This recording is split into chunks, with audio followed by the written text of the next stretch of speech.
조병수 목사님, 합동신학원대학교 총장 되시는 목사님을 간단하게 소개합니다. 합동신학원 학생들은 타 신학대학원에 비해 인원수가 많지 않습니다. 보편적으로 한 학년에 90명 정도 내외입니다. 그래서 3년 하면 270명 정원 정도의 작은 규모의 신학교지만 신학생들이 그곳에서 하나님의 말씀을 잘 배우고 또 바르게 이 마지막 시대에 주님의 교회를 잘 섬기기 위해서 훈련받고 있는 영적 훈련 장소입니다. 그 학생들을 잘 양육하고 또 여러 교수님들을 함께 잘 세워서 주님의 나라를 잘 이루어 가시는 귀한 총장님 오셔서 우리에게 오늘 저녁에 말씀을 선포하실 것입니다. 본문 골로새서 2장 6절로부터 7절 말씀을 근거로 감사함을 넘치게 하라 하는 말씀으로 주의 말씀을 나누게 될 때 목사님 나오시면 우리 잘 안 하지만 할렐루야로 이렇게 환영하도록 하겠습니다. 목사님 나오시죠. 할렐루야.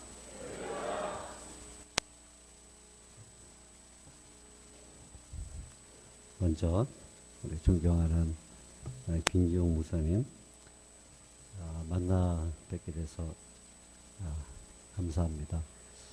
저희가 본래는 노회가 한 노회였었는데 수년 전에 노회가 서울 지역과 그리고 일산 중심으로 한 경기도 지역이 나눠졌어요. 그래서 그 노회가 하나일 때는 최소한 1년에 2번은 노회에서 만나서 인사하고 또 얘기하고 그랬는데 노회가 갈라지다 보니까 그럴 틈이 별로 없고 또 저는 학교가 수원에 있어서 집도 또 서울 남쪽에 있고 그러다 보니까 북쪽으로 또 올 일이 별로 없고 목사님은 여러분 잘 알다시피 거의 뭐 교회를 떠나시지 않고 매일 자기 방에 꼭 들어박혀서 글만 쓰시고 성경만 읽으시고 연구하시고 이런 분이니까 교제할 틈이 없어서 굉장히 오래간만에 얼굴로는 뵙습니다. 참 굉장히 반가워 여러분을 보니까 행복하게 믿음 생활을 잘하시는 그 표정이 마음을 굉장히 기쁘게 만듭니다. 감사절 날 보통 다양한 행사를 많이 하는데 남산교회가 말씀 집회를 한다 그래서 조금 의아하기도 하면서도 또 참 좋은 일을 한다 그렇게 생각을 하고 왔습니다. 오늘 저녁에 여러분들하고 나눌 말씀이 골로새서 2장 6절에서 7절까지 말씀인데 감사절 특별 집회라고 해서 제가 감사에 대해서 생각을 좀 해보려고 왔습니다.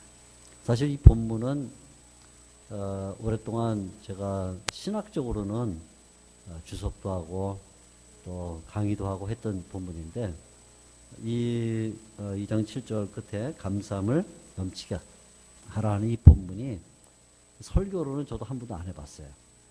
그래서 이번에 남산교회 오면서 이 본문을 제가 설교로 처음 만들었습니다. 그래서 저도 이 설교가 어떻게 튈지 잘 모르겠어요. 보통 좀 한두 교회에서 해본 설교면 대략 예상을 하는데 강의실에서 강의할 때 또 책으로 쓸 때만 다뤄보고 설교는 처음 만들어서 저도 좀 불안합니다. 아마 제 집사람이 이 특별 집회하거나 할 때는 가끔 이렇게 오는데 늘 저한테 왜 하는 설교만 하냐 좀 다른 설교도 하다 그러는데 오늘은 정말 남산교회는 완전히 새로운 설교를 제가 하나 만들었습니다. 특별 집회라니까 여러분들 특별히 마음을 한번 가다듬어 보시길 바랍니다.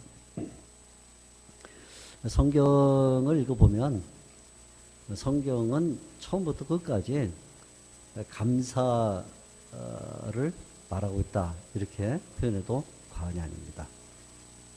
왜냐하면 창세기에 나오는 여러 인물들, 대표적으로 아브라함부터 요셉까지 이야기를 보면 매번 역경과 또 험난한 인생을 살면서도 하나님 앞에 감사하는 장면들이 나옵니다. 대표적인 인물이 야곱이라는 인물인데 인생을 다 살고 창세기 49장쯤 보면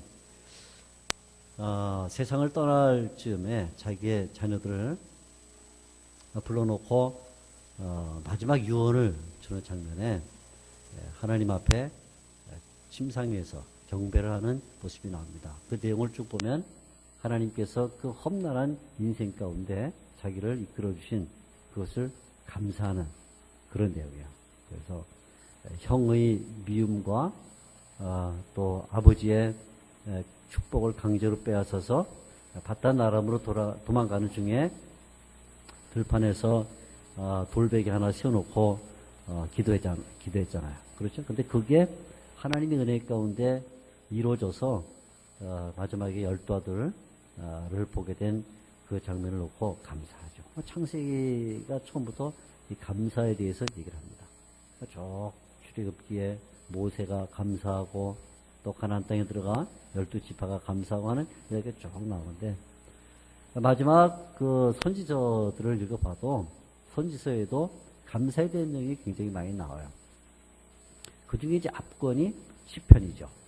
제가 요즘은 시편을 열심히 읽고 있습니다. 지금 한 해 동안 바로 지금 이 달이 제가 시편을 읽는 달인데 시편을 읽으면서 감사라 하는 말이 거의 뭐 수도 없이 반복됩니다. 감사라는 말은 본래 그 번역하기에 따라서 감사라는 말과 찬양하라는 말이 같은 말이에요.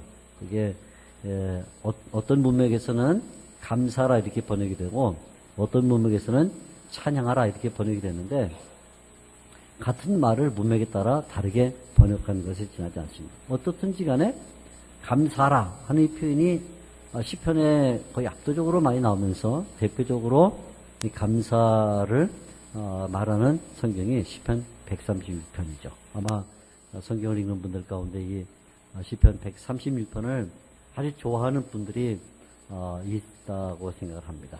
처음부터 끝까지 감사하라. 그 인자심과 선하심이 충만함이로다. 하면서 이 감사를 말하는데 시편 기자가 감사를 말할 때 그 감사하는 내용들을 쭉 보면 뭐가 그렇게 감사할 것이냐 하면 하나님이 유일신이라는 것, 하나님이 다른 신과 비교할 수 없는 존엄을 갖고 있다는 그 사실, 그게 감사다 그렇게 말해요. 우리하고는 감사가 참 다르죠. 우리는 뭐 사업 계획을 했는데 그 사업 계획이 이루어지면 감사하다 그러나 아니면 자녀들이 어느 대학에 들어가기를 소원했는데 그게 달성되면 감사하다 그러지만 시편 기자는 뭘 감사하냐? 하나님이 유일한 하나님이다. 그게 감사하다는 거예요. 너무 다르죠, 우리하고는? 그러니까 시편이죠. 우리가 썼으면 개편. 그죠? 시편. 시편. 그러니까 시편이에요. 성경에 들어가. 하나님이 유일한 하나님. 어떤 신과도 비교할 수 없는 존엄을 갖고 있다니 사실이 감사하다. 또 좀 더 나면 하나님이 세상을 창조하셨다는 것이 감사하다. 그래요. 하나님이 세상을 창조하는 게 감사하다. 하늘에 해를 달고, 별을 달고, 달을 달고, 그 땅에는 이 잡초부터 시작해서 아름다운 나무가 자라게 하시고, 동물이 뛰어놀게 하시고, 감사하다. 창조주 하나님을 감사한다. 그리고는 이스라엘의 역사, 아브라함 때부터 시작해서 언약을 주셔서 이스라엘 백성이 애굽 땅에서 고난당할 때 끄집어내시고 공회를 가르치고 광야 생활, 가나안 땅에 들어와서 그 모든 역사를 볼 때 감사한다. 그래서 이 시편 136편을 보면 감사하는 조건이 하나님이 전능하신 분이다. 그게 감사하고 하나님이 우주 천지 만물을 창조하셨다. 그게 감사하고 하나님이 우리의 역사를 이끌어 가신다. 그게 감사한다. 그래요. 그러다가 맨 마지막에 보면 어떤 감사가 하나 있냐면 아주 실질적인 감사가 나오는데 시편 136편 25절에 보면 먹을 것을 주신 하나님께 감사한다 그래요. 참 이상하죠? 네, 막 엄청나게 이르신 하나님, 창조주 하나님, 역사를 주관하신 이러다가 맨 마지막에 말이 먹을 것을 주신 하나님께 감사한다. 너무나 실제적이고 바로 우리 아침 먹고 점심 먹고 저녁 먹고 살아야 되는 우리에게 너무나 그 실제적인 그런 하나님의 은혜를 말해요. 그러나 이 사실은 이걸 다 가만 생각해 보면 만일에 하나님이 전능하신 유일한 하나님이 아니라면 나에게 일어나는 이 작고 큰 일들이 무슨 의미가 있겠는가? 만일에 하나님이 우주를 창조하지 않으셨더라면 내가 먹고 뭐 배설하고 사람을 사귀고 아이를 낳아 기르고 하는 것이 무슨 의미가 있겠는가? 하나님이 역사를 주관하시는 분이 아니라면 내가 오늘 숨을 쉬고 의자에 앉아있고 돌아다니는 게 무슨 의미가 있겠냐? 그러니까 내가 숨을 쉬고 생각을 하고 사방을 바라보고 또 사람을 만나고 결혼해서 자녀를 낳고 한 이 모든 일은 그 앞에 하나님 역사를 주관하시기 때문에 그 앞에는 하나님이 우주를 창조하셨기 때문에 그 앞에는 하나님이 유일하신 하나님이기 때문에 그러니까 그 말이 맞죠. 어떤 것을 감사하기보다도 좀 형이상학적으로 보이지만 바로 이런 하나님 자신의 이야기가 감사거리더라. 시편 136편의 얘기입니다. 신약성경에 오면 예수님도 감사에 대해서 많은 얘기를 했어요. 예수님도 감사에 대해서 많은 얘기를 하셨을 뿐만 아니라 예수님 자신이 감사하는 삶을 살았죠. 어떻게 해요? 오병이어 떡과 물고기가 늘어나는 그 사건 벌어질 때도 주님이 떡과 그 물고기를 받으시고는 하나님 앞에 뭐 했어요? 뭐 했죠? 감사했어요. 감사. 어떻게 된 것도 하늘을 들어보시고는 폼을 위하여 있는 대로 다 재시고는 하늘을 향해서 하나님 우리에게 이렇게 떡과 물고기를 주시니 감사합니다 하고는 감사를 했어요. 주님이. 어느 날 주님께서 마을을 지나가시다가 10명의 나병 환자를 고쳐주셨는데 그 10명의 나병 환자 가운데 사마리아 사람 나병 환자가 자기의 몸이 나은 것을 보고는 주님께 돌아와서 하나님께 감사하면서 살해를 했어요. 그때 예수님께서 얘기를 했습니다. 아니 10사람이 나았는데 어찌하여 유대인들은 돌아오지 않고 사마리아 사람만 와서 감사를 하느냐? 감사를 할 줄 모르냐? 하고는 예수님께서 감사하지 않는 인생에 대해서 좀 언짢은 표정을 줬어요. 예수님도 감사를 얼마나 강조했는가 우리가 어렵지 않게 알 수 있죠. 그런데 특별히 신약성경에서 감사를 많이 말한 사람이 사도 바울이죠. 사도 바울. 대표적으로 데살로니가 전서 5장 18절 유명한 말씀이죠. 범사에 감사하라. 한번 해봅시다. 따라해 봅시다. 범사에 세게 한번 해보세요. 범사에 감사하라. 두 말을 이어서 범사에 감사하라. 시작. 범사에 감사하라. 이는 그리스도 예수 안에서 너희를 향한 하나님의 뜻이라. 사도 바울이 데살로니가 전서 5장 18절에서 감사에 대해서 말하면서 범사라는 말은 모든 일에라는 말이에요. 모든 일에 큰 일이건 작은 일이건 아플 때든지 건강할 때든지 가난할 때든지 부여할 때든지 언제든지 범사에 감사하는데 감사가 뭐냐? 감사가 그리스도 예수 안에서 너희를 향한 하나님의 뜻이다 그랬어요. 여러분 하나님의 뜻이 뭘까? 그런 생각을 많이 하시죠. 하나님의 뜻이 뭘까? 내가 A라는 대학에 들어가는 게 하나님의 뜻일까? B라는 대학에 들어가는 게 하나님의 뜻일까? 내가 이 남자랑 결혼하는 게 하나님의 뜻일까? 이 여자랑 결혼하는 게 하나님의 뜻일까? 이 사업을 하는 게 하나님의 뜻일까? 안 하는 게 하나님의 뜻일까? 이런 여행을 갈 것인가 말 것인가 어느 게 하나님의 뜻일까? 이런 생각 많이 하는데 다 집어치우라는 거예요. 그런 건 다 집어치우고 하나님의 뜻은 뭐냐? 감사하면 그게 하나님의 뜻이다. 감사하면 이 대학을 들어가든 저 대학을 들어가든 이 사람하고 살건 저 사람하고 살건 이 일을 하건 저 일을 하건 좀 무책임해 보이지만 감사할 줄 안다면 모든 게 다 하나님의 뜻이다.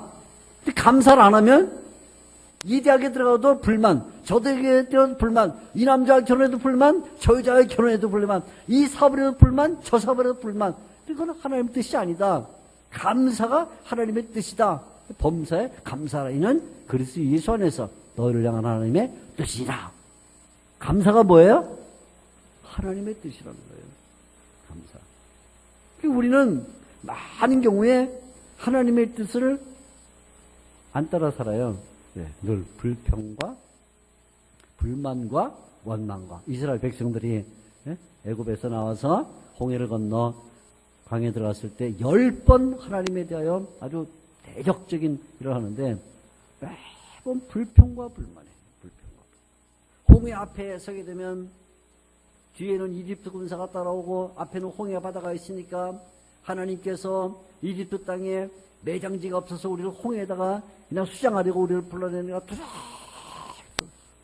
하나님이 홍해를 갈라서 광야에 들어오면 야 놀랍구나 그래야 되는데 놀라운 것 채 가시기도 전에 마실 물이 없다 그러면서 물이 없다고 투덜투덜 물 주시니까 또 이번에는 먹을 게 없다 투덜투덜 또 먹을 것이 이번에 왜 모세만 하나님이 사랑하시냐 고라 아비람 다 있는데 우리도 사랑해 주시자고 또 투덜투덜 그죠? 10번이나요 10번이나 하나님이 보여주신 그 놀라운 은혜 가운데서도 살면서도 계속 그러니까 하나님이 이 녀석들은 정말 내 뜻이 뭔지를 모르는구나 인생을 사는 동안에 그래서 하나님이 바울을 통해서 말하는 거예요. 범사에 감사해라. 이는 너를 향한 하나님의 뜻이라. 하나님의 뜻이 뭐냐? 감사하는 것이다. 감사를 하라는 거예요. 따라해 봅시다. 감사합시다. 세게 감사합시다. 감사라는 거예요.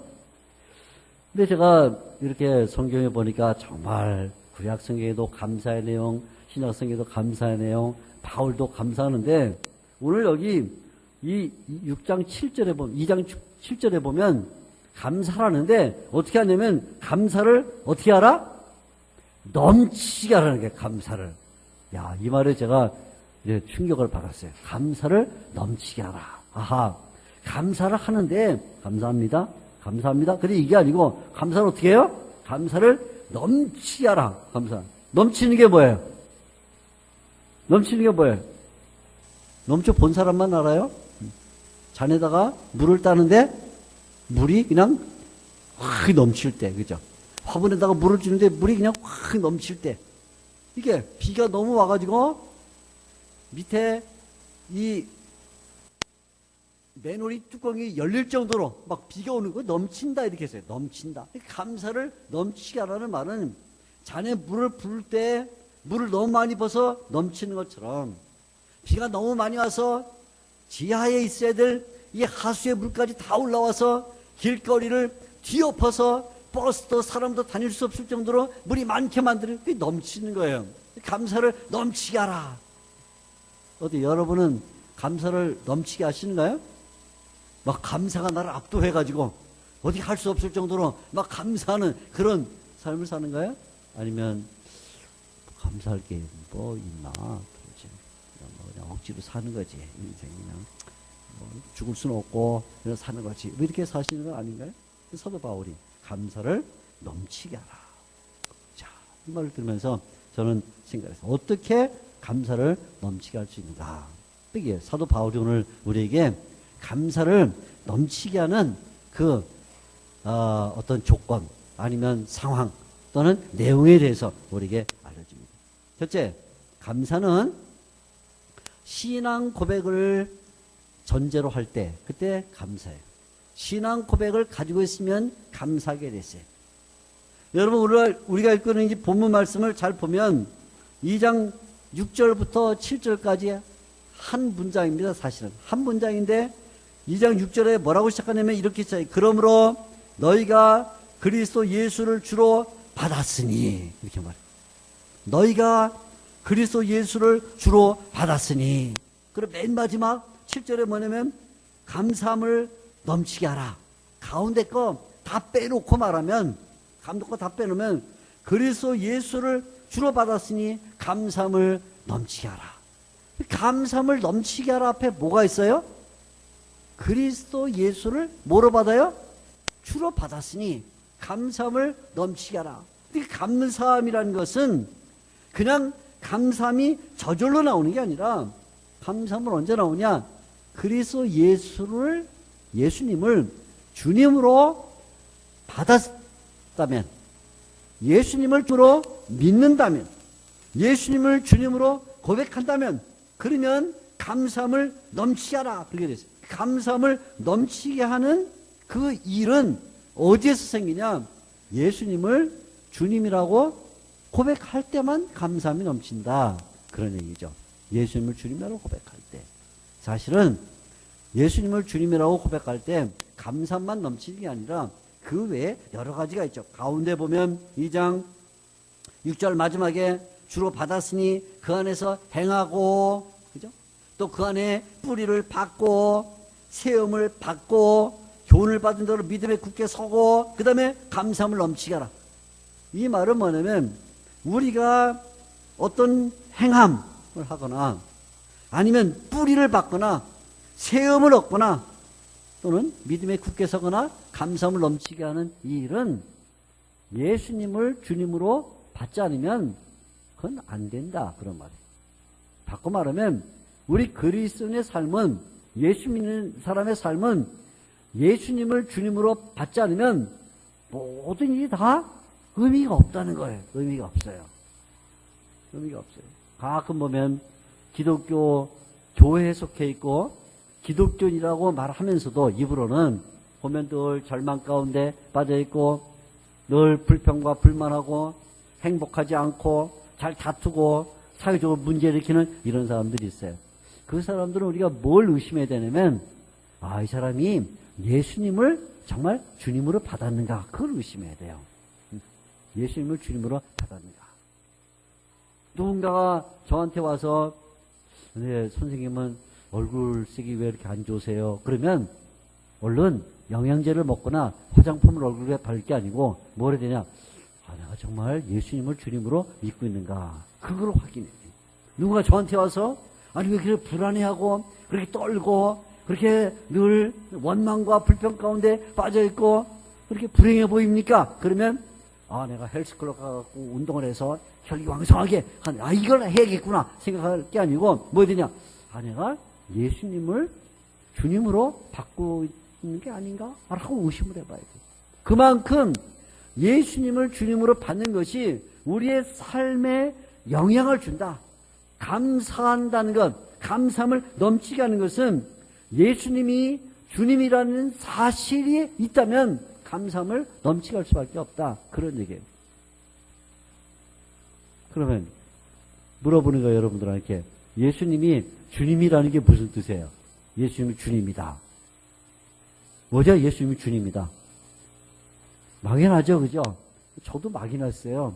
이 구절을 읽으면서, 사도 바울이 예수님을 주님으로 받아야 된다. 주님으로 받는다는 게 뭔가? 일단 쉽게 말하면 주라는 말은 주라는 말, 주인이다. 주인이라고 말해요? 주인이다. 예수님이 나의 주인인가? 그걸 생각해 보라고요. 정말 예수님이 내 주인인가? 혹시 내 주인이 돈이 아닌가?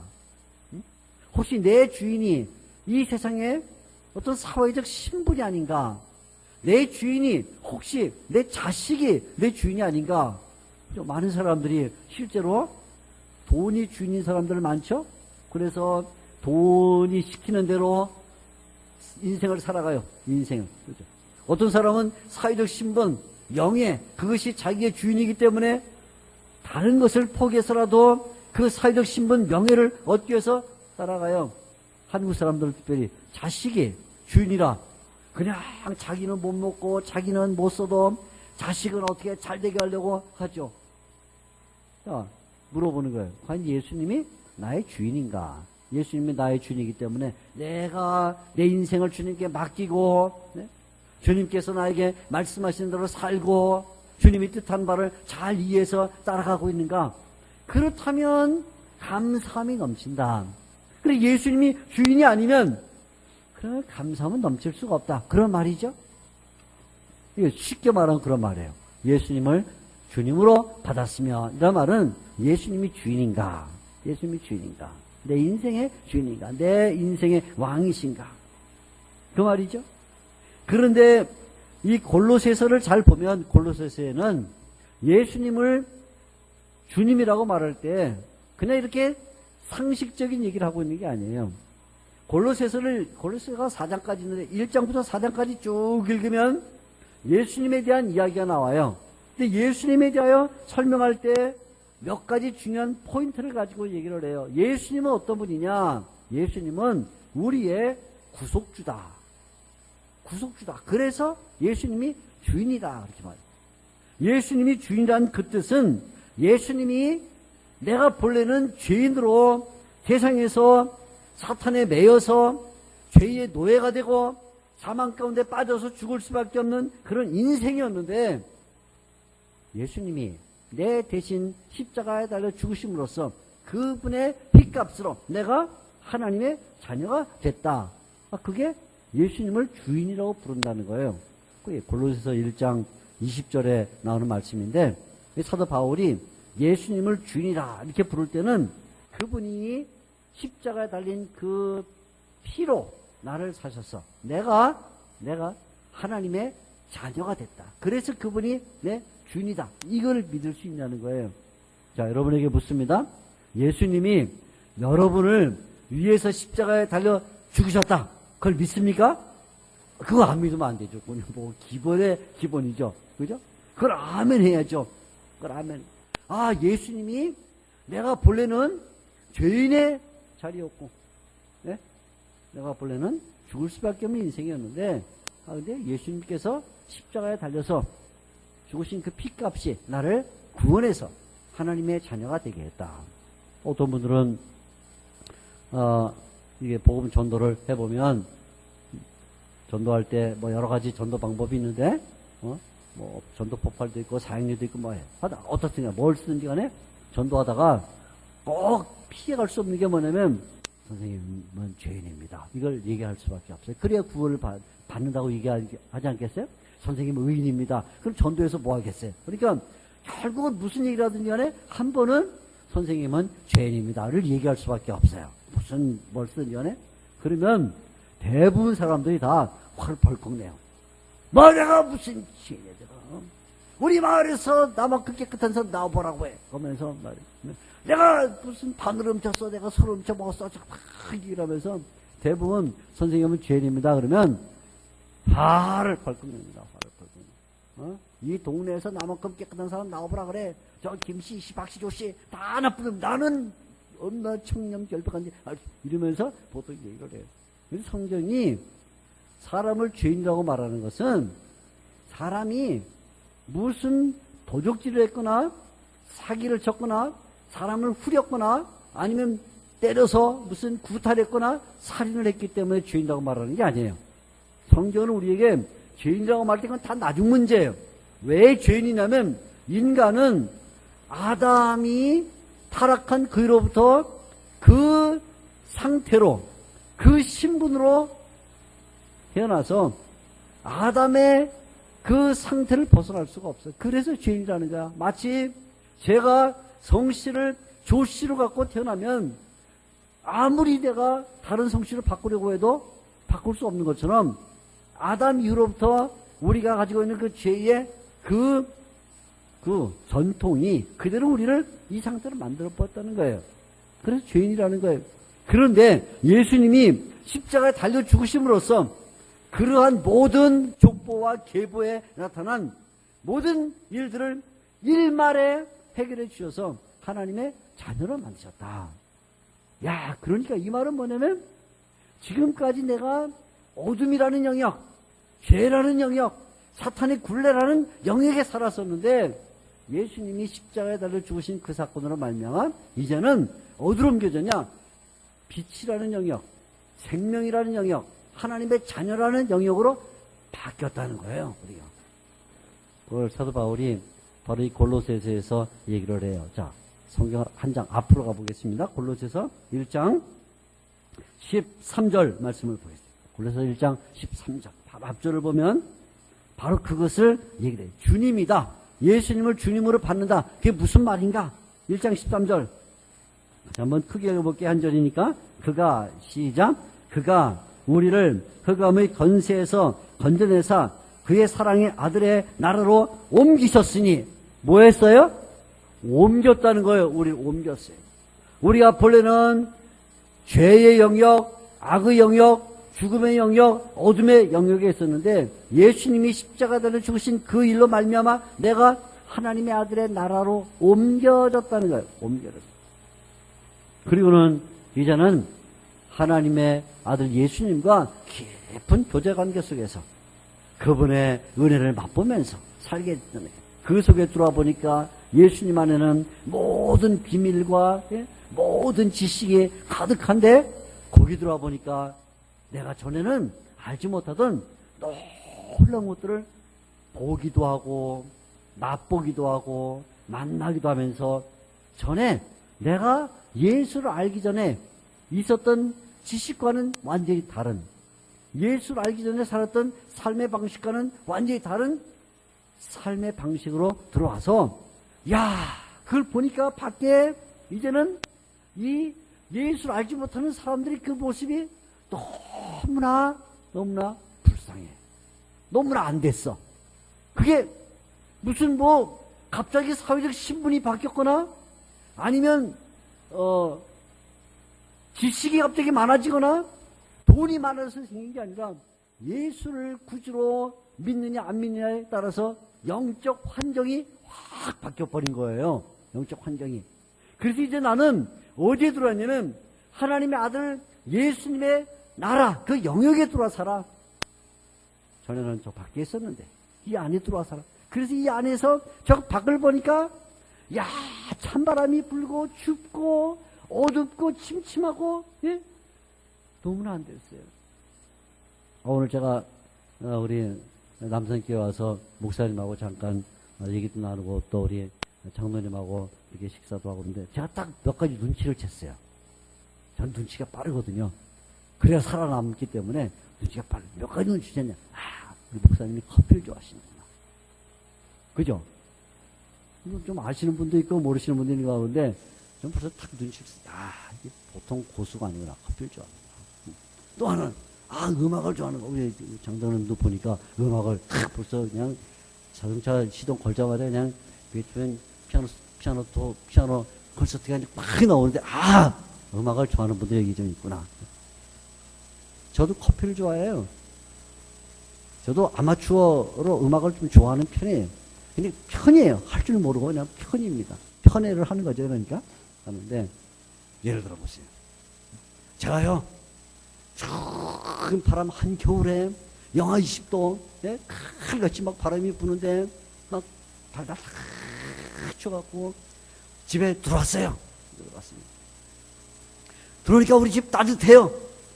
불이 그냥 따뜻해. 불 딱 조명 켜니까 환해. 싸겠다.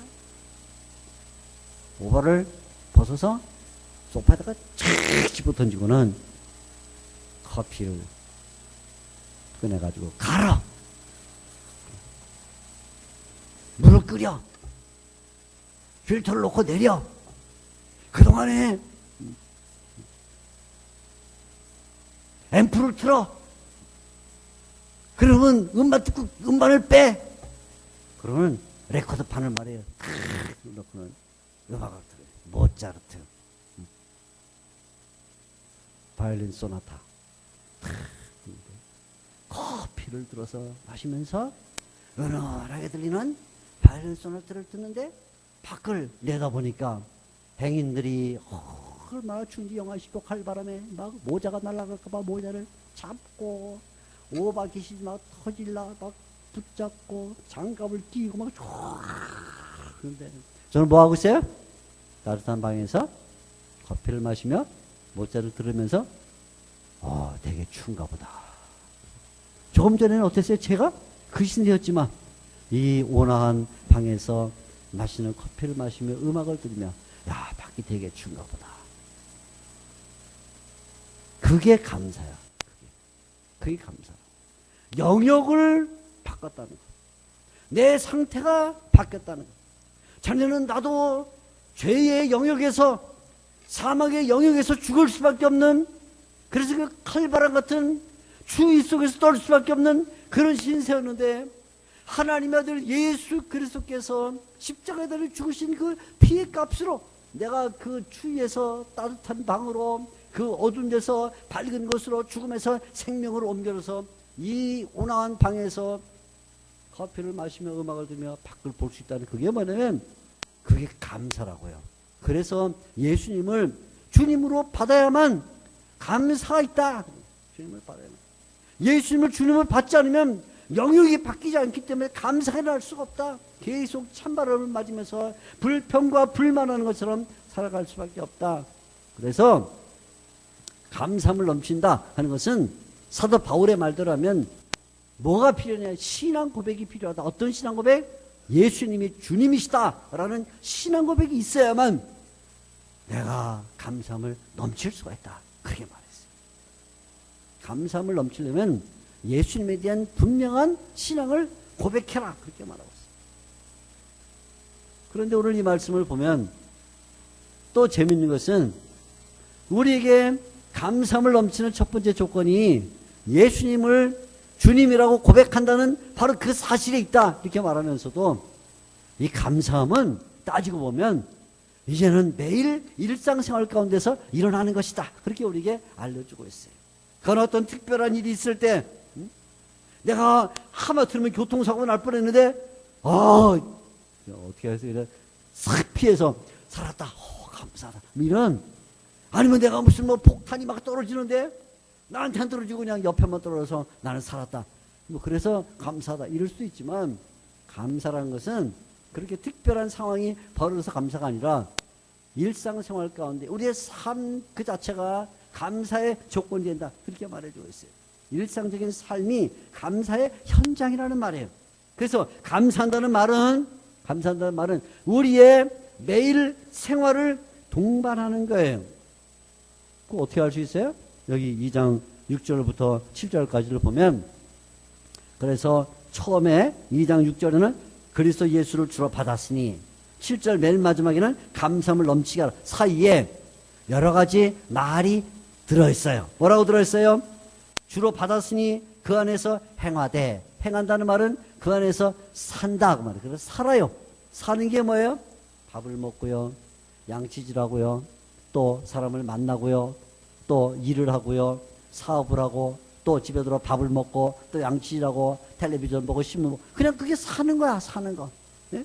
그 안에서 살고, 그 다음에 그 안에 뿌리를 받고 세움을 입고 교훈을 받은 대로 믿음에 굳게 서는 이 일들이 같이 이루어지면서 감사함을 넘치게 한다는 것이죠. 감사함을 넘치게 한다는 말이, 어떤 특별한 일들이 벌어져 가지고 폭탄 떨어지고 총알이 날라오고, 네?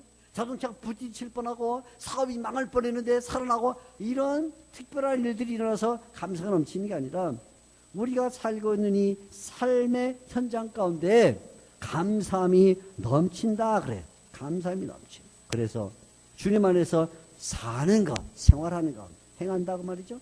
주님께 뿌리를 박는 것, 그리고 세움을 입고 믿음에 굳게 서는 이 일이 그냥 일상적으로 일어나면서 그 가운데 감사를 한다는 것이죠. 오늘 우리가 막 읽은 이 말씀을 잘 보면 이것은 꼭 나무의 모습과 비교하다 이렇게 생각할 수 있어요. 그 안에 행하되 그 안에 뿌리를 받고, 이 나무 모습이잖아요. 뿌리를 받고 세움을 받으며 나무가 자라죠. 자라요. 굳게 서고 기둥이 아주 든든해지는, 이거 일종의 나무와 같은 그런 모습을 보여줘요. 감사함을 넘치게 하면 나무를 잘 생각이 돼요. 나무. 내가 나무를 심었는데, 감나무, 밤나무 심었는데, 이 나무가 시간이 지나면서 한 20년쯤 되니까 뿌리를 깊이 내리고, 이 덩치가 커지고, 가지를 많이 내서 열매를 맺는 이 나무를 생각해 보세요. 골로새서를 보면 사도 바울이 이 나무의 비유를 많이 써요. 여기도 나무의 비유를 연상시키고 있는데, 첫째, 나무는 언제 건강한가 하면 그 자리를 잘 잡아야 나무가 건강해요. 밤나무, 감나무를 사막에 심어 보세요. 자라겠어요? 안 자라죠. 우리가 상식적으로도 광야에 사막에 어떻게 감나무, 사과나무가 자라게 해서 자랄 수가 없죠. 나무는 건강하려면 영역을 잘 정해야 돼요. 그래서 시편 1편에도 보게 되면 시냇가에 심은 나무를 얘기하면서 바로 물가에 있는 나무야. 그게 잘 자란다. 그러니까 물 영역이 좋아야 된다. 척박한 땅이라든가 아니면 돌이 많거나 혹은 비가 내리지 않고 이런 데는 나무가 잘 자랄 수가 없다. 여기는 우리가 감사함을 넘치게 하려면 우리의 영역을 잘 정해야 된다. 영역을 어디에 영역을 정하냐? 6절에 이렇게 말했어요. 주로 받았으니 그 안에 행해라. 그 안에 행해라. 주님 안에서 행해야 된다. 주님 안에. 주님 밖으로 나가게 되면 그때부터는 우리가 감사함을 행할 수가 없다. 테두리를 잘 정해라. 우리의 영역이 어딘가, 우리가 머물러야 될 자리가 어딘가 하는 것을 잘 알아야 됩니다. 이게 없으면 감사함이 있을 수가 없다는 거예요. 많은 그리스도인들이 자기의 삶의 영역이 그리스도 밖에 나가 있으면서 나는 감사할 거리가 없다 그렇게 말해요. 그건 아주 큰 실책을 범하고 있는 거예요.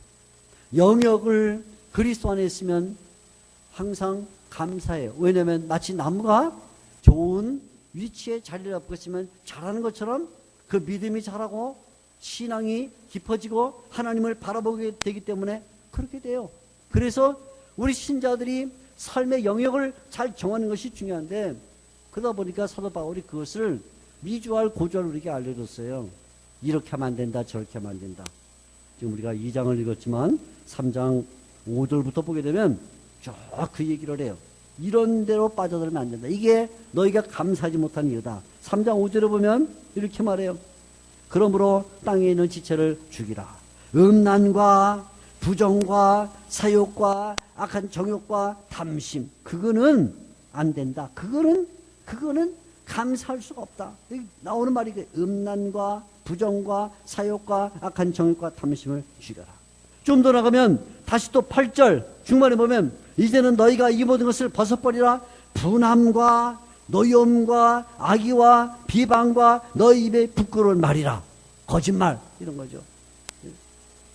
성도들이 왜 감사함이 없냐면 분을 너무 잘 내. 분을 조금은 분을 내. 주님의 일을 한다 그러면서도 성질부터 내. 성질부터 자기 뜻이 안 된다고 확 성질 내가. 그러니까 감사함이 넘칠 수가 없어요. 주님의 일을 해야 되는데 속에 악한 뜻이 들어있어요. 악의.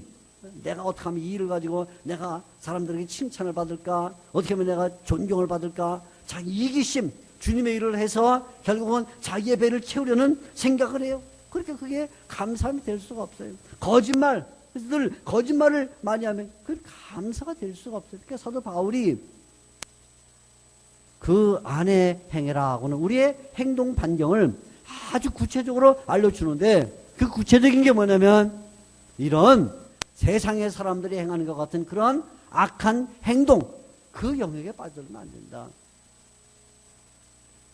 저는 많이 봤어요. 우리 신자들이 믿음이 좋다 하면서도 늘 얼굴에 불만과 또 불안함과 행복하지 못한 어떤 비참한 모습을 짓고 하는데, 그 왜냐하면 사회생활 하는 중에 성경이 우리에게 알려주고 있는 이 원칙을 따르지 않고 세상에 사는 동안에 기독교인으로서 해서는 안 될 수없이 많은 악한 생각과 악한 말과 악한 뜻을 가지고 행동하니까 그것이 얼굴에 나타나요.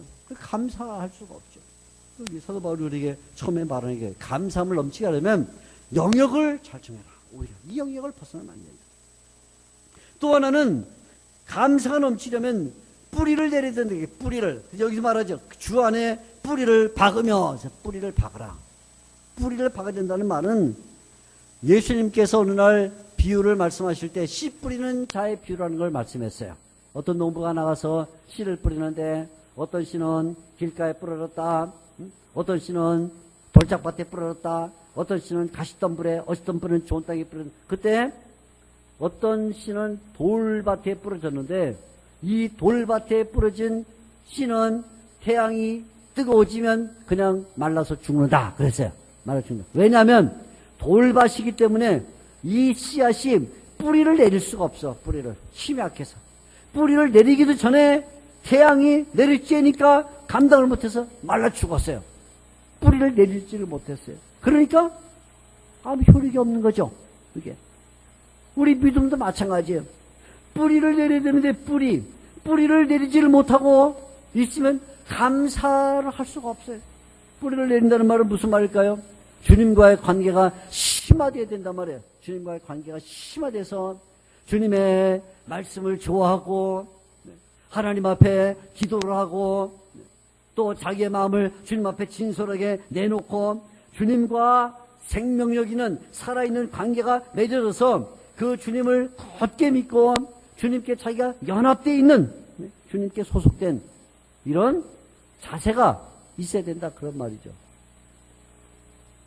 오늘날 우리 신자들이 보여주는 이 큰 문제 가운데 하나는 옛날에는 이게 어떤 면에서는 우리나라 교회뿐만 아니라 기독교 역사에 항상 그랬는데 교회가 핍박을 받거나 아니면 가난하거나 할 때는 주님께 달라붙어요. 주님께. 주님이 도와주셔야 하는데 세상이 전쟁이 없어지고 신앙에 대한 핍박이 없어지고 그리고 부유해지면 그때부터 제일 먼저 안 하는 게 뭐냐면 기도예요. 기도를 안 해요. 그죠? 기도를 안 합니다. 나이 드신 분들은 금방 아실 텐데 옛날에 우리 보릿고개 넘을 때는 그저 여성도건 남성도건 철야 나와서 이불 보따리 싸들고 이렇게 좋은 시설이 어디 있어요? 그러죠?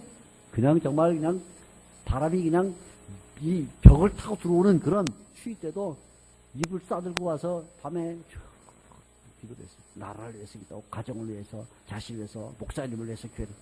근데 요즘은 그런 기도 안 하잖아요. 그죠? 그런 기도 안 해요.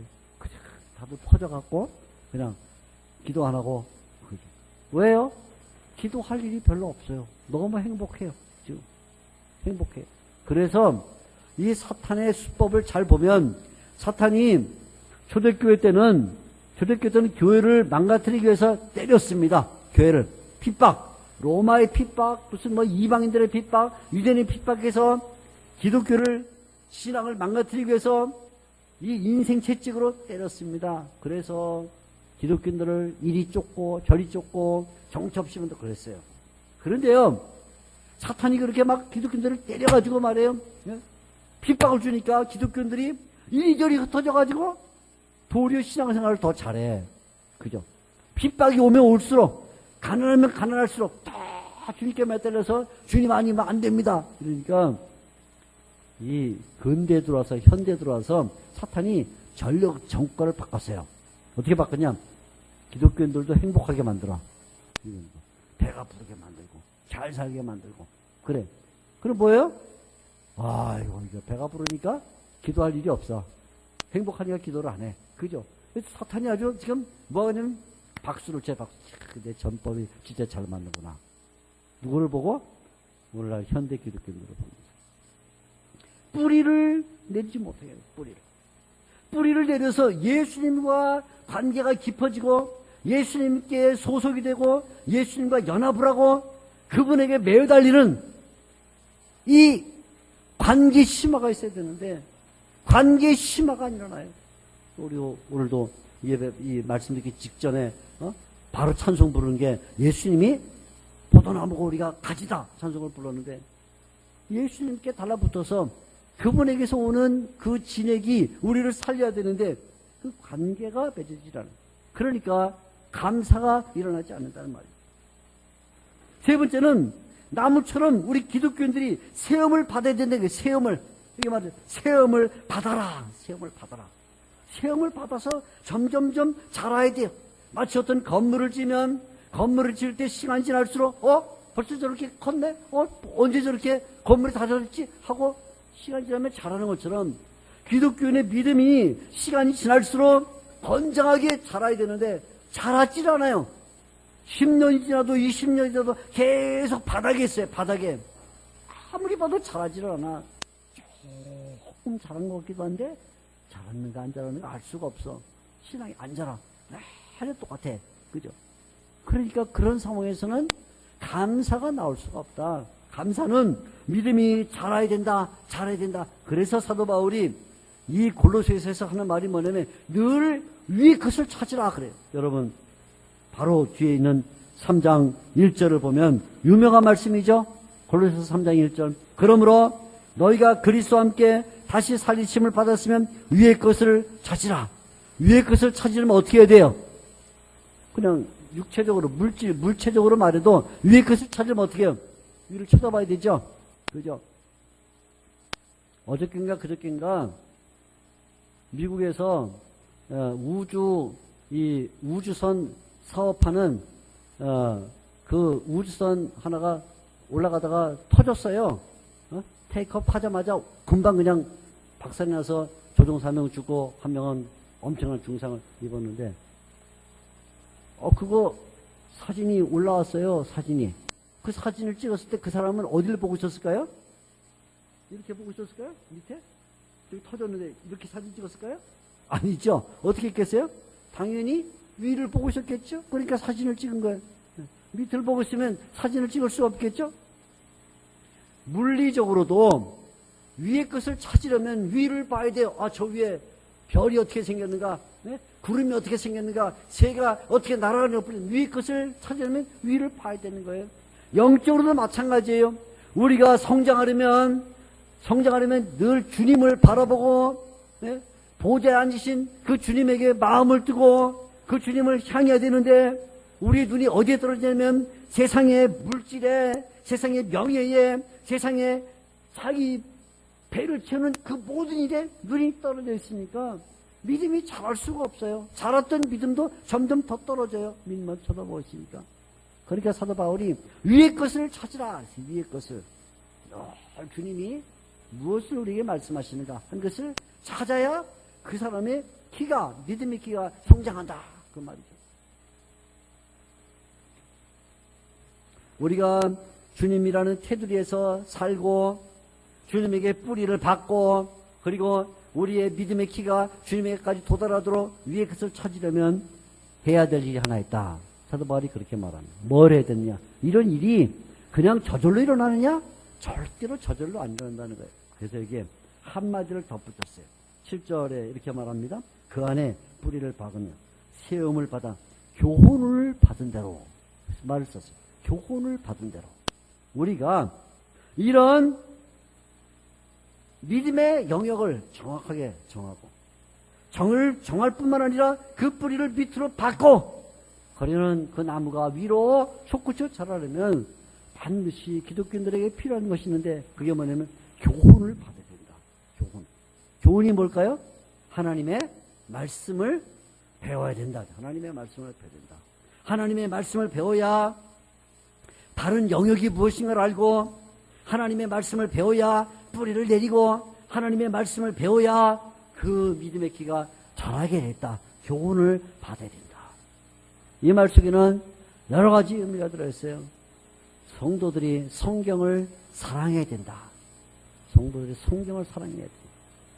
성도는 성경을 사랑해야 돼요.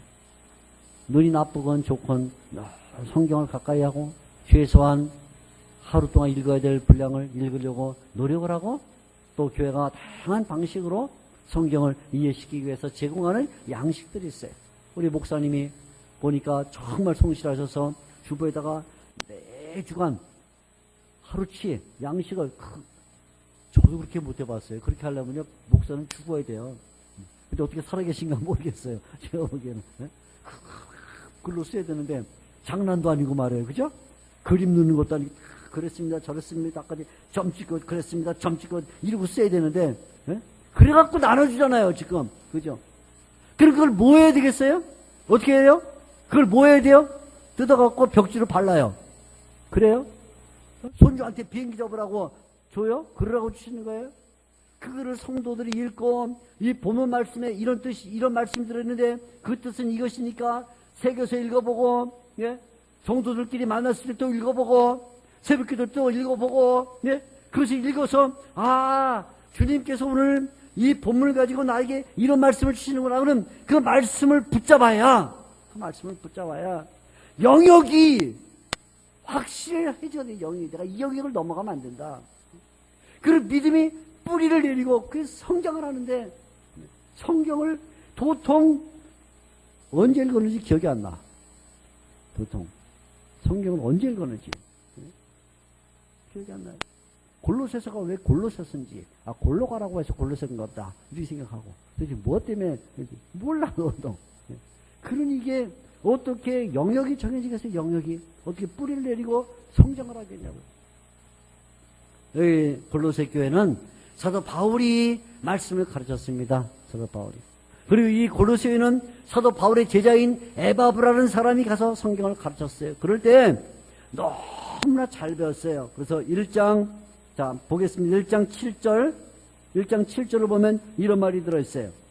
1장 7절 같이 한번 읽어봅니다. 이와 같이 시작. 이와 같이 우리와 함께 종된 사랑하는 에바브라에게 너희가 배웠나니, 이런 말이에요. 에바브라에게 너희가 배웠다. 에바브라는 사람이 골로새 교회 가서 사도 바울이 가지고 있는 그 놀라운 말씀을 자근자근 쪼개서 잘 가르쳐서 이 골로새 교회가 믿음에 굳게 섰다, 그 말이에요. 감사함은 그냥 생기는 게 아니에요. 하나님의 말씀을 기본적으로 배우고 그 말씀을 배울 때 삶이 나타나고, 삶이 나타나니까 결국 감사하게 되니까, 감사란 모름지기 하나님의 말씀에 바탕을 두고 있어서 그것이 감사에 도움이 된다는 말이죠. 열심히 성경을 읽으셔야 돼요. 어떤 분들은 나는 감사할 게 없다. 감사할 게 없는 게 아니라 성경에 입각을 안 하고 있어. 하나님이 무엇을 우리에게 요구하시는지를 몰라. 그러니까 감사에 대한 개념을 갖지를 못하는 거예요. 말씀으로 돌아가야 돼요. 따라합시다. 말씀으로. 세게 한번 말씀으로 돌아가자. 말씀으로 돌아가야 돼요. 남산교회는 좋은 교회예요. 목사님께서 이렇게 수고롭게 성경을 해설해서 매일 양식으로 준다는 건 보통 일이 아니에요. 저 같으면 귀찮아서 어떡하냐, 시중에 파는 거 사다가 날짜들을 읽으라 그러고 말 거예요. 그죠? 얼마나 편해요. 그런데 이렇게 수고를 하는데 배우셔야 됩니다. 성경을 배워야 돼요. 첫째는 성경을 여러분이 읽으셔야 되고, 둘째는 교회가 제공하는 양식을 잘 따라서 해야 되고, 그래서 삶으로 나타나면 그것이 감사의 조건이 됩니다. 자, 근데 오늘 여기 이 말씀이 우리에게 첫째는 신앙 고백이 분명해야 된다. 예수님을 주로 받아야 된다 하는 것이 첫째고, 둘째는 감사라는 것은 일상생활 가운데서 엮여져서 나오는 것이다. 이렇게 말하면서 사도 바울이 우리에게 특이한 표를 썼어요. 그런데 이 감사를 넘치게 하라. 넘치게 하라. 명령이에요. 넘치게 하라. 그렇게 말했어요. 넘치게 하라. 어떻게 넘치게 해요? 그래서 제가 이 말씀을 보면서 어떻게 감사를 넘치게 하는가, 참 희한하다 생각하다가, 이 사도 바울이 자기를 모범으로 세우고 있구나 하는 것을 배웠어요. 사도 바울이 감사를 넘치게 하기 위해서 어떤 일을 하는가 하는 모범을 보이고 있는데, 감사를 넘치게 하려면 의도적으로 감사를 해야 돼요. 의도적으로 감사를 구현해야 된다. 감사하는 생활을 의도적으로 실천해 나가야만 그 감사가 넘친다. 이 골로새서를 제가 이 본문 때문에 1장부터 4장까지 다시 여러 번 읽었어요. 여러 번 읽으면서 딱 발견된 게, 사도 바울은 골로새서 1장, 골로새서 2장, 골로새서 3장, 골로새서 4장, 4장까지 매 장마다 감사한다는 말을 안 쓴 장이 없어. 가만 보니까 1장 3절 증명하려 보는 거예요. 정말 그런가? 1장 3절을 보니까 이렇게 말했어요. 우리 주 예수 그리스도의 아버지께 감사하더라. 몇 장? 1장. 그렇게 말했어요. 1장에. 1장 12절 말씀을 보니까 성도의 기업의 부분 얻기에 합당하게 하신 하나님께 감사하게 하시기를 원하노라. 어디 말했어요? 감사. 1장에 그렇게 말했어요. 2장에 보니까 2장 7절 끝에 감사함을 넘치게 하라. 지금 막 읽은 2장 7절 이 말이죠. 3장에 보니까 3장 15절에 너희는 부르심을 위하여 한 몸으로 부르심을 받았나니 너희는 또한 감사하는 자가 되라. 3장 15절. 3장 17절 보니까 또 무엇을 말해나 일어나 다 주 예수 이름으로 하고 그를 힘입어 하나님 아버지께 감사하라. 또 그래요. 4장에 감사하는 자가 되라. 감사하노라. 감사나. 그래요. 감사. 제가 그래서 감사를 넘치게 한다는 말은, 감사를 넘치게 하려면 우리가 의도적으로 감사라는 말을 매번 써야 되는구나.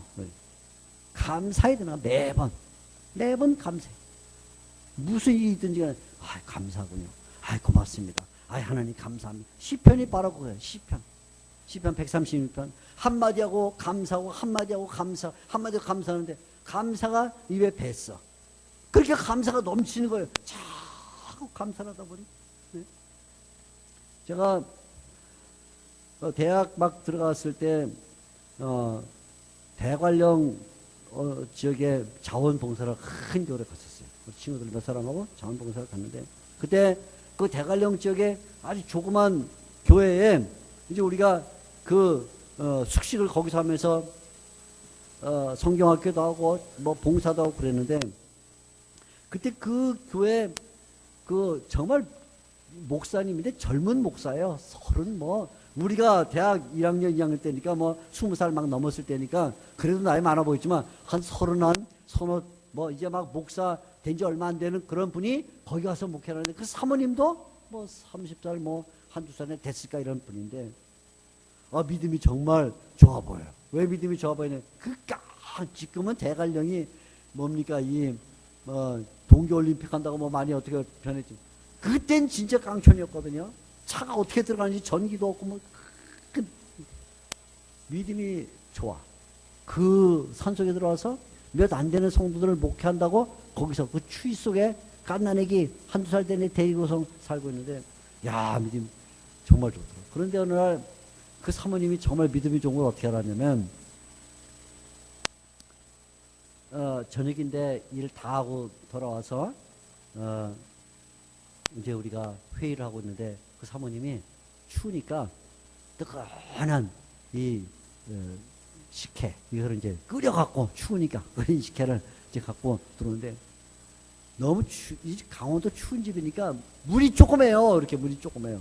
물이 조그만데 이 사모님이 들어오다가 이마를 거기에 받았어요. 물을 확 받으면서 얘 신경 쓰고 있다가 이렇게 들어오다가 확 받으면서 이 식혜, 뜨거운 식혜가 자기 얼굴과 몸을 확 뒤집어 쓰고 그만 엎어놨어요.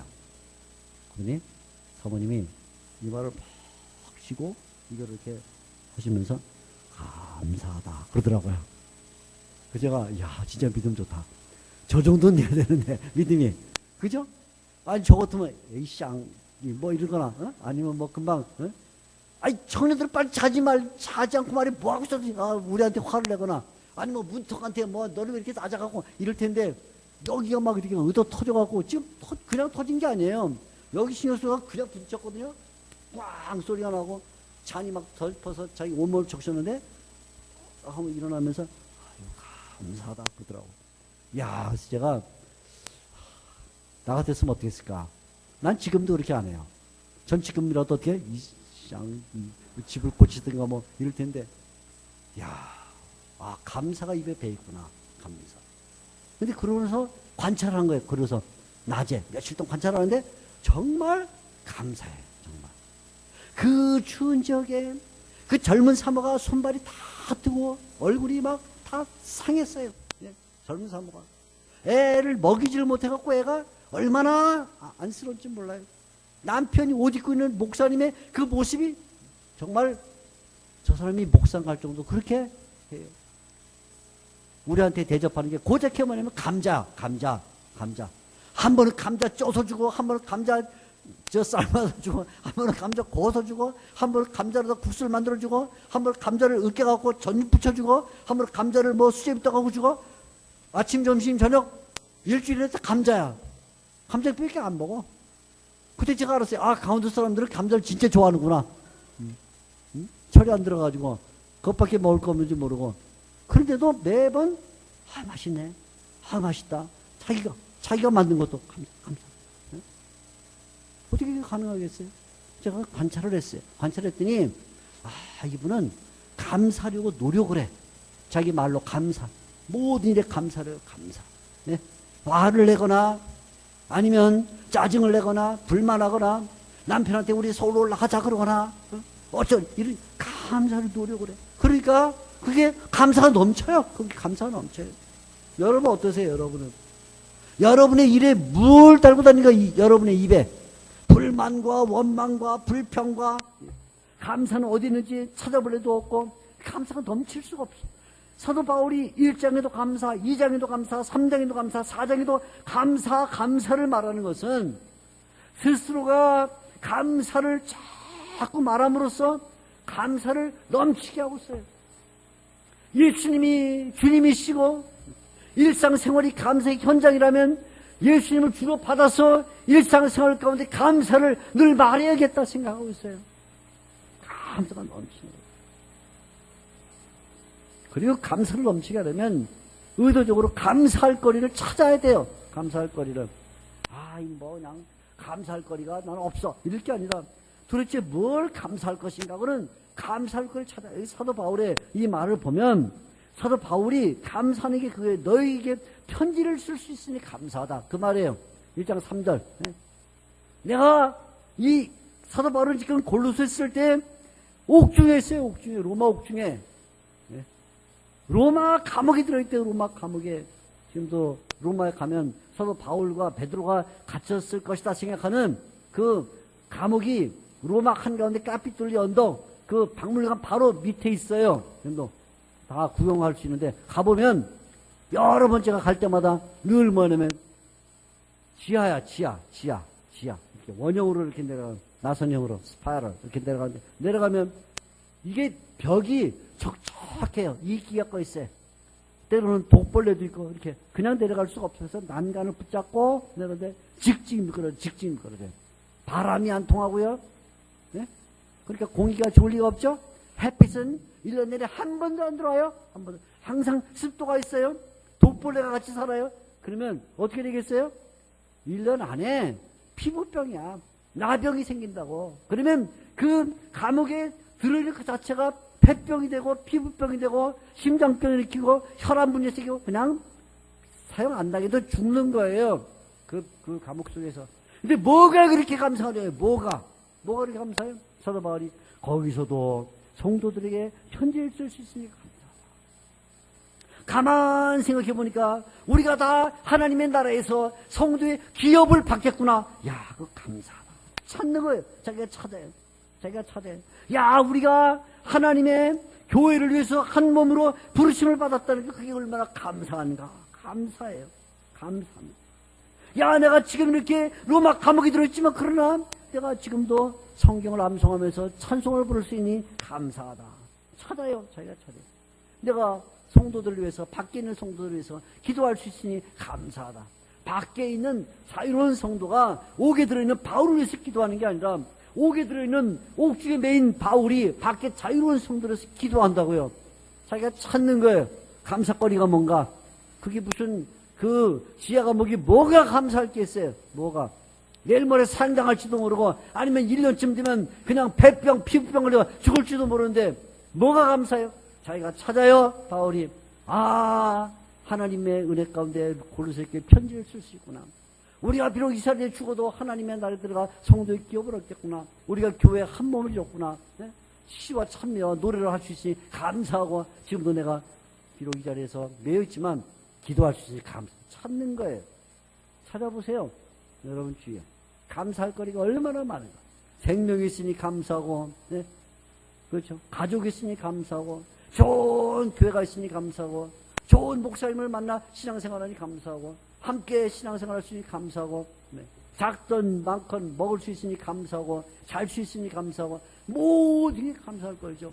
감사하다. 이것도 감사, 저것도 감사. 네.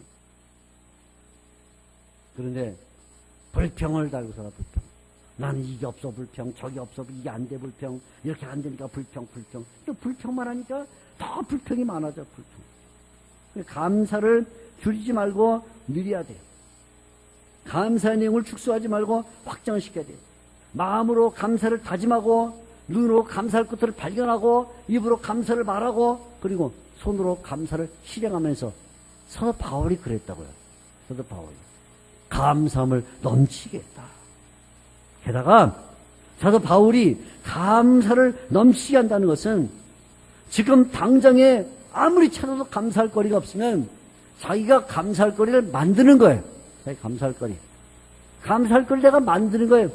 지금은 감사할 게 없어. 그러면 내가 감사할 걸 만들어. 일부러. 네? 교회 청소해요. 교회 청소. 그리고 감사하다 청소했으니 하라고요. 네.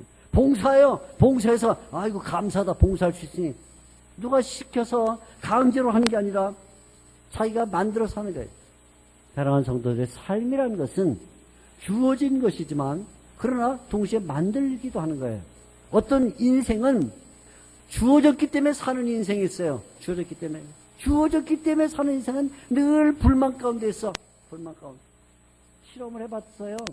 쌍둥이, 일란성 쌍둥이 여자애 둘을 놓고 부모가 똑같은 인형을 큰애 작은애 갖다 줬는데 하나는 받자마자 집어던지면서 엄마 나 이런 거 갖고 안 놀아. 또 하나는 받으면서 엄마 어떻게 이런 걸 예쁜 걸 사왔어? 일란성 쌍둥이도 그게. 그러니까 삶이 주어진 거예요. 삶은. 그런데 그 주어진 삶을 그대로 그렇게 사는 건 큰 의미가 없어요. 자기가 주어진 그 삶을 다시 만들어서 하나님 은혜 가운데 자기의 삶을 개척해가고 자기의 삶을 만들어가는 게 의미가 있는 것인데 감사의 조건도 주어진 것에만 감사하면 그건 감사가 아니에요. 그렇게 말하면. 그건 주어진 것이니까. 감사의 진정한 조건은 내가 감사할 것이 없는데 내 삶을 감사의 조건으로 만들어갈 때 그게 진정한 감사. 신자들은 감사할 것을 만들어 감사하는 게 신자예요. 사도 바울이 바로 그거예요. 감옥 속에 감사할 거라고는 하나도 없어요. 공기가 들어와요. 햇빛이 들어와요. 마실 물이 제대로 있어요. 배설을 하면 제대로 쳐가요. 냄새가 빠져요. 네? 독벌레들이 우글우글 펴다니는데 하나도 감사할 게 없지만 자기가 만들어요. 감사할 것을. 그러니까 감사가 넘치죠. 봉사를 하고 헌신을 하고 때로는 신앙의 모험을 해서 감사하는 거예요. 우리는 신앙의 모험을 안 해요. 그렇게 감사할 게 없어요. 제가 어느 교회에서 목회할 때였는데 연말에 제가 이렇게 설교를 했어요. 여러분 우리가 예수를 믿으면서 사는데 어떤 신자들을 보면 올해 한 해 거의 이제 연말이야 12월 달쯤에 제가 설교를 하면서 그랬어요. 우리 신자들 가운데 어떤 사람들이 1년 내내 성경을 아무도 못 읽는 성도가 있어 참 안타깝습니다. 한 집사님이 그 설교에 엄청 도전을 받았어요.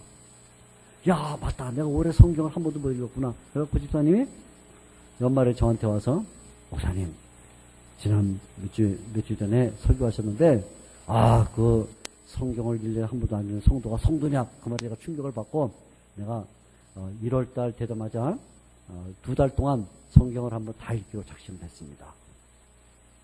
그래요? 근데 그분 직장생활하고 바빠요. 그분도 바쁜 사람. 근데 성경을 2달 동안 이게 다 읽으려면 엄청 많이 읽어야 돼요. 하루에. 그래가 걱정을 해서 에이 집사님 한 6개월로 하지. 그랬더니 아닙니다. 제가 지금까지 성경 못 읽은 것을 다 이거 만회하기 위해서라도 2달 동안 제가 읽겠습니다.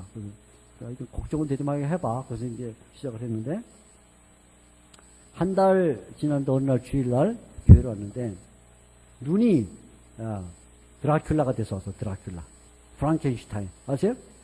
시뻘게 갖고 왔어요. 피가 뚫뚫뚫 떨어지는 눈물이 이렇게 피 자국이 있어요. 이렇게 제가 프랑켄슈타인이 교회 들어오면 안 되는데 드라큘라가 왜 교회에 왔을까? 내가 이렇게 그래서 제가 농담 삼아 아니 집사님 이거 어떻게 된가? 왜 있냐? 하니까 제가 성경을 2달 동안 읽겠다고 작정을 하고 성경을 읽는데 시간이 없으니까 열심히 막 읽다 보니까 실핏줄이 터져서 너무 성경을 실핏 터져갖고 시뻘게 막 피가 막 이렇게 흘러.